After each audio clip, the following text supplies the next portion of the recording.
This is CNN Breaking News. Good morning, everyone, and welcome to your new day. I'm Don Lemon, along with Poppy Harlow. We're going to begin with this breaking news. Russia state media now reporting that President Vladimir Putin says he will not expel dozens of American diplomats after his foreign minister earlier this morning recommended doing so in response to tough sanctions by the U.S. for allegedly meddling in the election. Is Putin sending mixed messages, and is he waiting for President-elect Donald Trump to deal with this diplomatic showdown? Trump takes office, of course, in exactly 3 weeks from today. We have every angle of this story covered for you with the global resources of CNN. Let's begin in Moscow with senior international correspondent Matthew Chance. This is a complete reversal from what the foreign minister said and recommended just a few hours ago. Why? Yeah, the Kremlin said that they were going to hit back against the United States, but they didn't. In fact, it was the complete opposite. We saw that recommendation from the Russian foreign minister a few hours ago saying that we should reciprocate, the Russians should reciprocate. There should be, 35 diplomats expelled from the U.S. diplomatic missions in Moscow and St. Petersburg as well. But that decision always rested. And the Kremlin made this clear. That decision always rested with Vladimir Putin, the Russian president, and he's just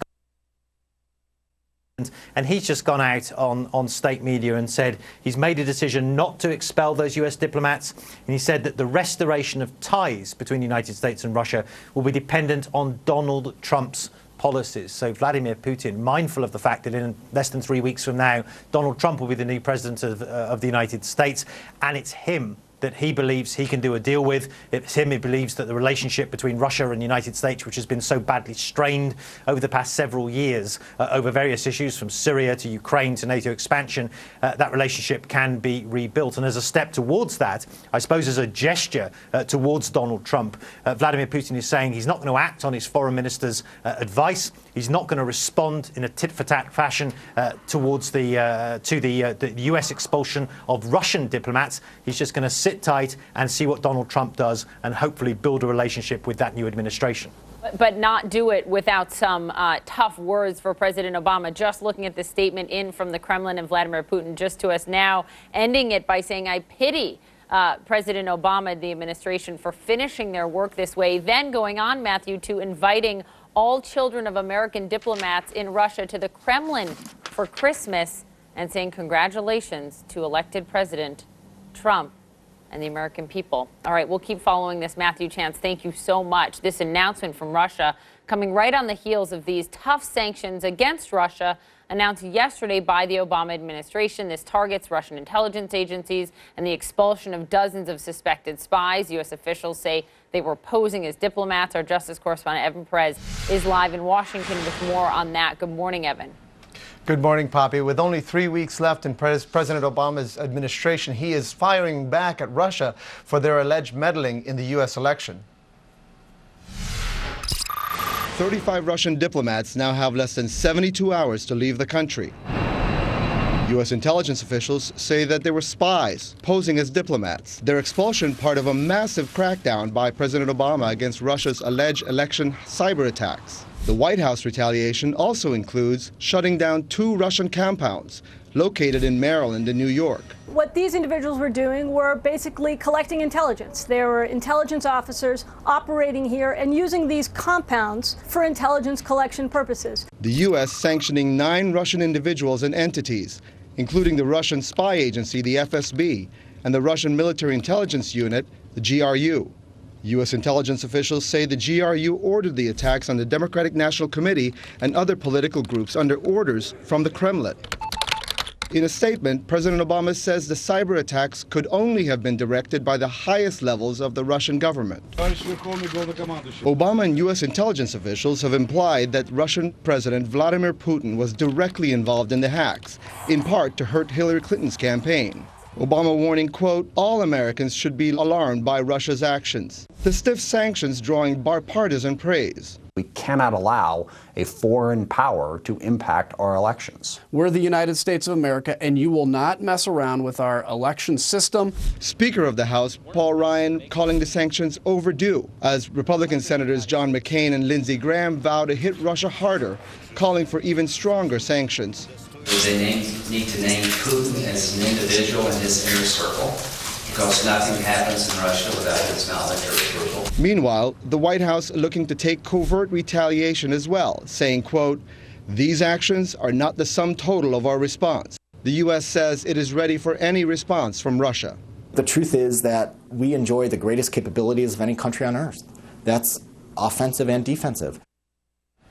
And Obama has now also declassified intelligence on Russian cyber activity to help cybersecurity companies both here and abroad identify and detect and disrupt Russian cyber attacks in the future. Don? All right, thank you, Evan. Appreciate that. President-elect Donald Trump dismissing U.S. sanctions against Russia. For months, the president-elect has denied the U.S. intelligence community's conclusions on Russia's meddling in the election. Trump now says he will meet with intelligence officials next week to get the facts. And those facts keep changing. And we go to CNN's Jessica Schneider for that with an update on the story. They do keep changing. They do keep changing, Don. And Donald Trump continues to express that skepticism that he has repeatedly expressed about the alleged Russian attacks. He continued the doubt when he spoke outside Mar-a-Lago, saying we should, quote, get on with our lives.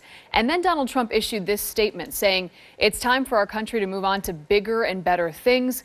Nevertheless, in the interest of our country and its great people, I will meet with leaders of the intelligence community next week in order to be updated on the facts of this situation. But top transition advisor Kellyanne Conway says the sanctions seem largely symbolic. She continued to cast doubt on the intelligence itself, and Conway also accusing President Obama of playing politics. Even those who are sympathetic to President Obama on most issues are saying that part of the reason he did this today was to, quote, box in President-elect Trump. That would be very unfortunate if that were if politics were the motivating factor here, but we can't help but think that that's often true. Conway refusing to say if Donald Trump will reverse the sanctions once he takes office. Chief of Staff Reince Priebus only saying that it is up to the president-elect and that Trump will be talking to his leadership at the Defense Department and the State Department before making any decision. But it's interesting to note, current White House Homeland Security Advisor Lisa Monaco saying any rollback of sanctions would be, quote, highly unusual and inadvisable. Poppy and Don. Thank you very much for the reporting. So much to discuss. Let's bring back Matthew Chance and Evan Perez, and let's welcome in more guests. Robin Wright, contributing writer to The New Yorker and a joint fellow at the U.S. Institute of Peace and Woodrow Wilson Center. Also with us, Philip Mudd, CNN counterterrorism analyst and former CIA counterterrorism official. Let me begin with you, Philip Mudd, because this is just, no one expected this morning. We expected tit for tat. We expected Russia to do what the Kremlin said they were advising Putin to do, and that is to pull back and to push out, expel these U.S. diplomats from Russia.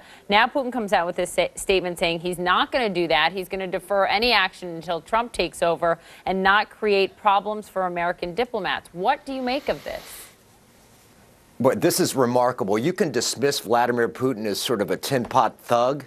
Let's be clear, the man is smart, if not brilliant. Let's go back over the past few years. Annexing Crimea, hugely popular in Russia.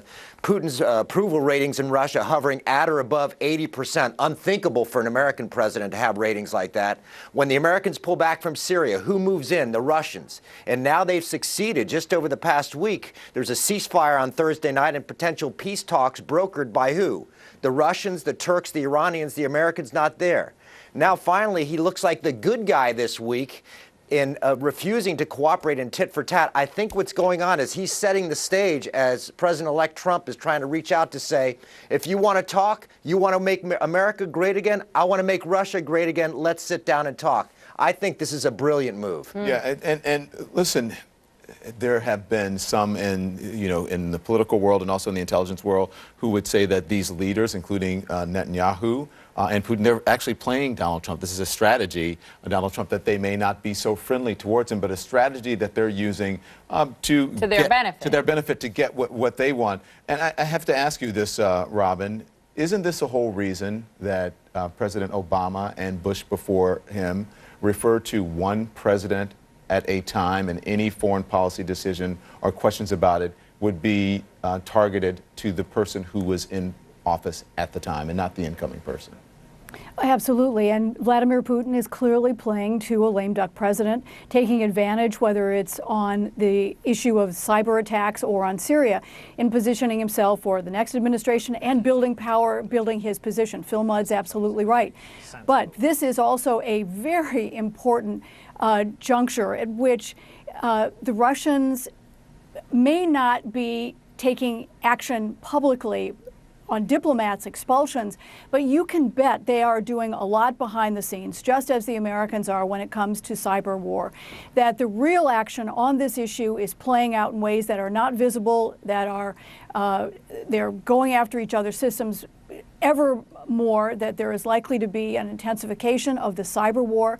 People have talked about the revival of the Cold War. No, we've moved beyond that kind of Cold War, the tit-for-tat expulsions and that kind of thing. We're into something that's much more profound, much deeper, and will define warfare in the 21st century. Can I follow up with you, Robin? I mean, if you read this statement, I mean, this statement is stunning when you read the entire statement. I mean, it is. He's inviting children of American diplomats to the Kremlin for Christmas. Let's just get, Vladimir Putin is inviting the kids of American diplomats to the Kremlin for Christmas to say thank you for the sanctions. Yeah. Matthew Chance, Robin, Robin, you first. What?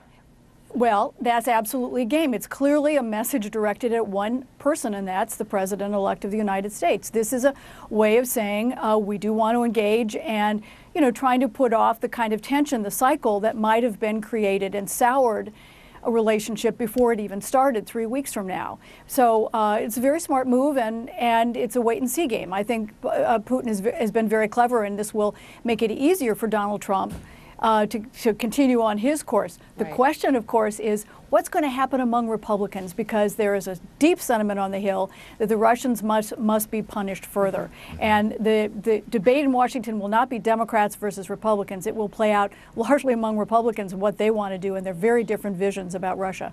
Matthew, you're in Moscow. This is straight out of Vladimir Putin's playbook. This is how he plays the media and the people in Russia as well. No, it's classic. He's an absolute master of this kind of thing. I mean, he's almost literally playing Santa Claus at this time of year by inviting those children of U.S. diplomats to the Kremlin to witness these amazing sort of New Year shows that are staged there every year. And he's doing that, of course, to reach out to Donald Trump yet again. He's repeatedly reached out to that administration in waiting because he needs it. He needs Donald Trump. He needs a friendly administration in the United States to alleviate the sanctions on the country that have been imposed by President Obama, to perhaps look again at the annexation of Crimea, to look again at NATO expansion, and of course the conflict in Syria. Well, we've all been talking about this.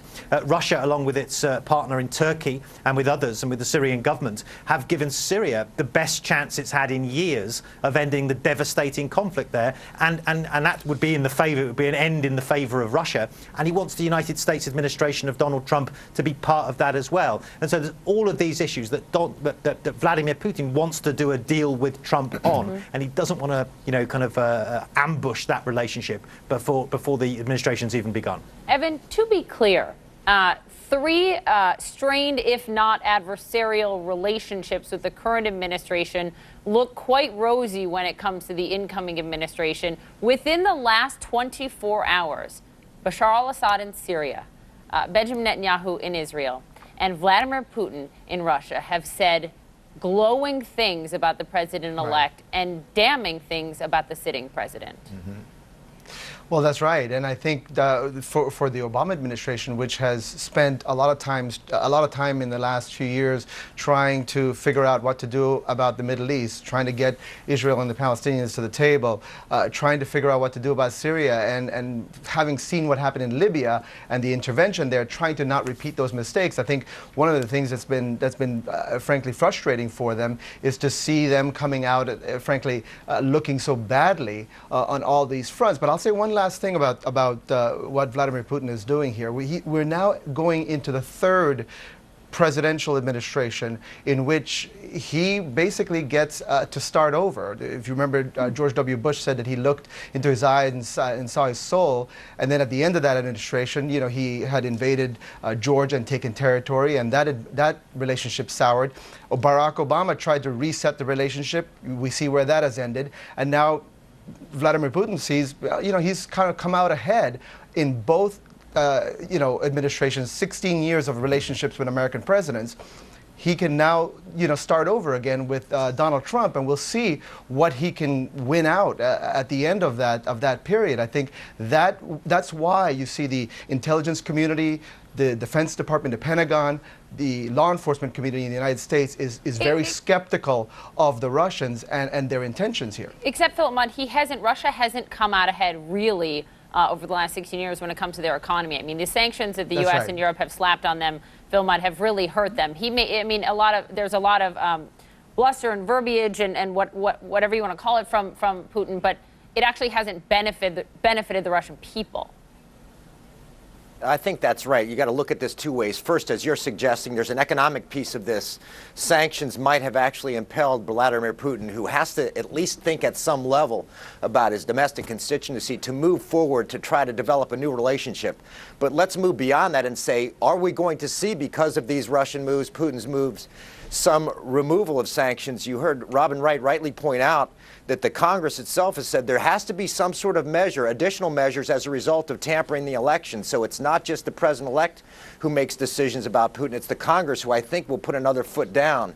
And then when the president-elect gets into the Oval Office, he's going to have some realities. I expect the Russians to keep stealing American secrets via computers. The second is he's going to deal with Russia in Iran, Russia in Syria, and he's going to have European allies come in and say, what are you going to do when the Russians continue to disrupt our elections? So reality is going to be difficult. I think the president-elect is going to realize that the man he decided to develop a relationship with actually snores all night. This is a difficult relationship. It's not a Cinderella moment. So right now it's easy, but it's going to get more difficult when things move on. Well, I'm glad you said that. I'm glad you said that because I want to bring in Robin here. Robin, if we can, because and it's sometimes hard to take the politics out of this, and people, view things through an ideology and a political lens all the time. But on the surface, if you just look at it and you read the statement, this is all smoke and mirrors. The question is whether it's a Democratic administration or a Republican administration, whoever would be coming into the White House next, if you read this sort of thing and this was happening, should they fall for this? Shouldn't they know that this is posturing